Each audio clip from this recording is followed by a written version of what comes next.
symptom, right? Similarly, glucocorticoid, in presence of glucocorticoid, wound healing is poor. Also consider that hyperglycemia is there, osteoporosis is there. In presence of hyperglycemia, right, you know that diabetic patient, they have a poor wound healing. So similar effects you can consider here, right? Thin arms, osteoporosis, these are all, you can say that effects which you can consider metabolic effect. You can consider with the hypersecretion of glucocorticoid. This is called as a Cushing syndrome. If you are not able to remember these symptoms, just focus on this name. Cushing syndrome is the name of a disease which is because of hypersecretion of glucocorticoid. Similarly, if the secretion of the glucocorticoid is less, we call it as a hyposecretion, and hyposecretion of glucocorticoid will lead to disease that is called as a Addison's disease. Now you know that glucocorticoid is responsible for the catabolic effect on the glycogen, that means it increases blood sugar level, and if it is less, if it is reduced, then definitely blood sugar level also will be less. Similarly, weak mineralocorticoid activity which we have reported with the glucocorticoid action, definitely more sodium, more water, that means more blood volume and more blood pressure.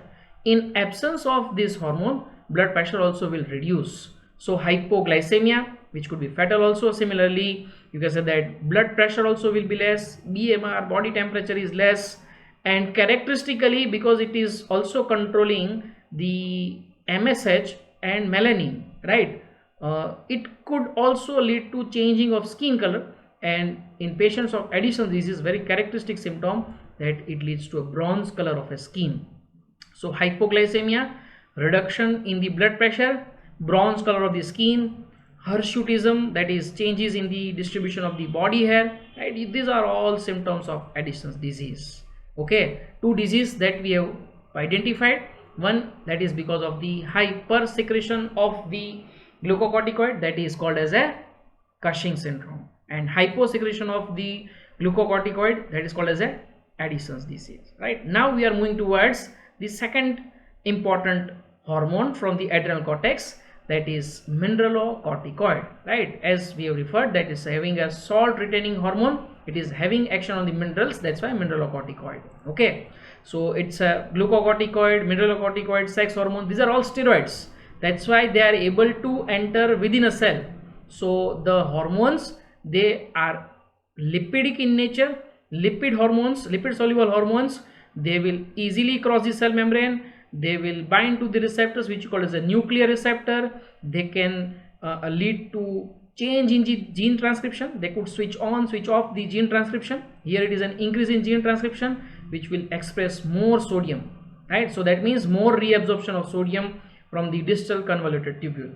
This sodium will get exchanged with the potassium, that's why the effect on the mineral includes retention of sodium, right? It will reabsorb the sodium from the tubules, right? Similarly, water also will get retained, but this is in replacement with the potassium, right? So there is a retention of sodium, but excretion of potassium phosphate will increase. Okay, this increase in the sodium and water retention will lead to increase in blood volume, and thus overall effect, it could lead to increase in blood pressure, right? Remember that the sodium is retained with exchange of potassium, so that's why it increases the excretion of potassium and phosphate. So overall effect will be hypernatremia, natre refers to sodium, right, and hypokalemia, kale refers to potassium, right? It's not actually hypernatremia or hypokalemia, it is there for the homeostasis of sodium and potassium. But if it is an abnormality, we will check what could happen, right? Control of secretion, remember that this is not under control of ACTH.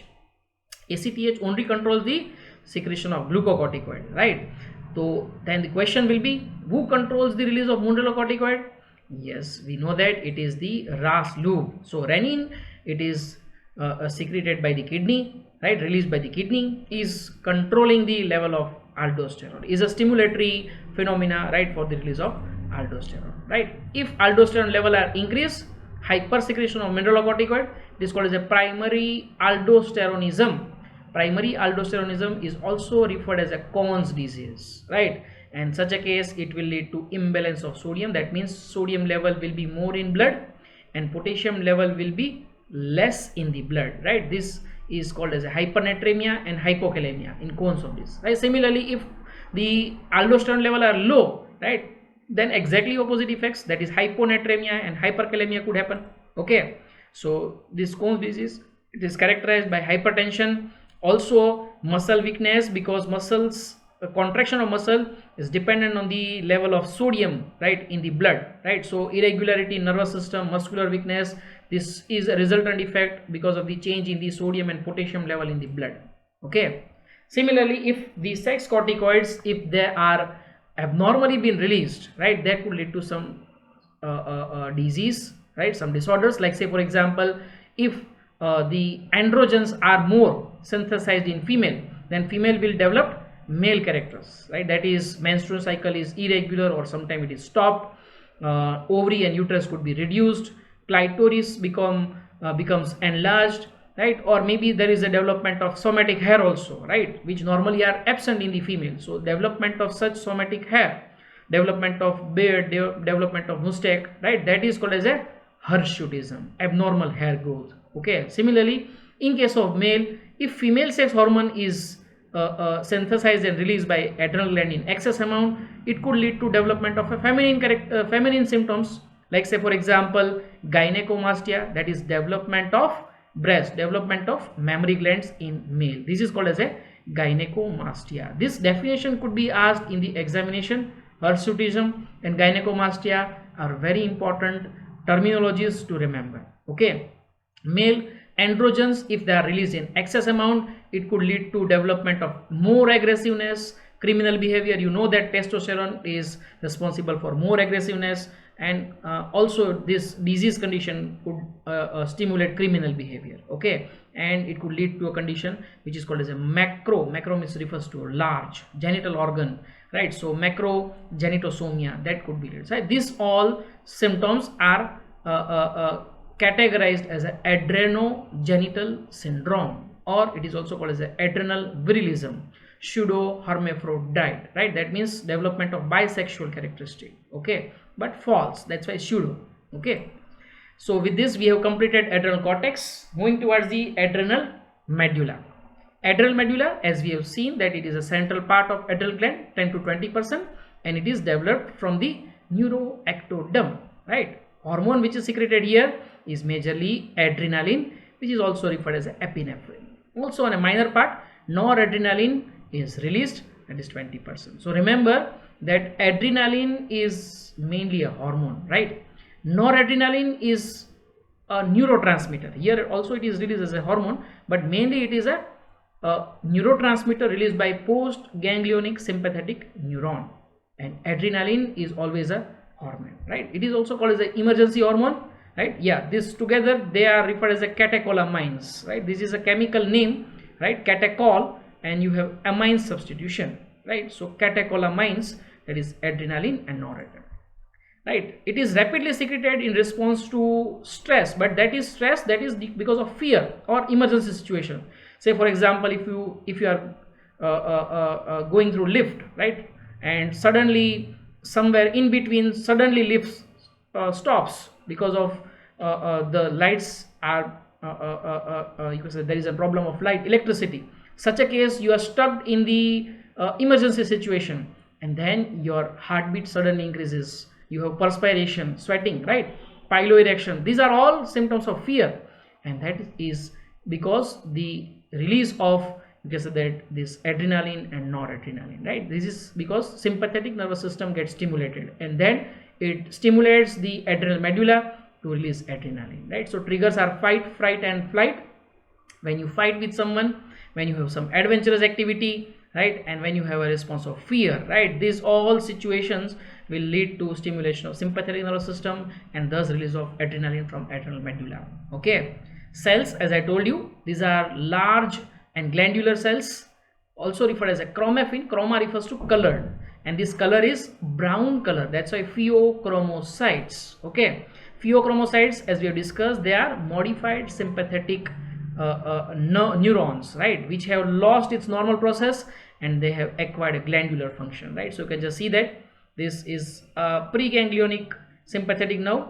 Now normally you should have a postganglionic neuron here, but here it is not there, and you can just see that it has lost its normal function and now has acquired its normal, its glandular function, and that is nothing but a brown colored cell. These are brown colored cell which you can call as a pheochromocytes that releases epinephrine. So even if you preganglionic neuron always release acetylcholine.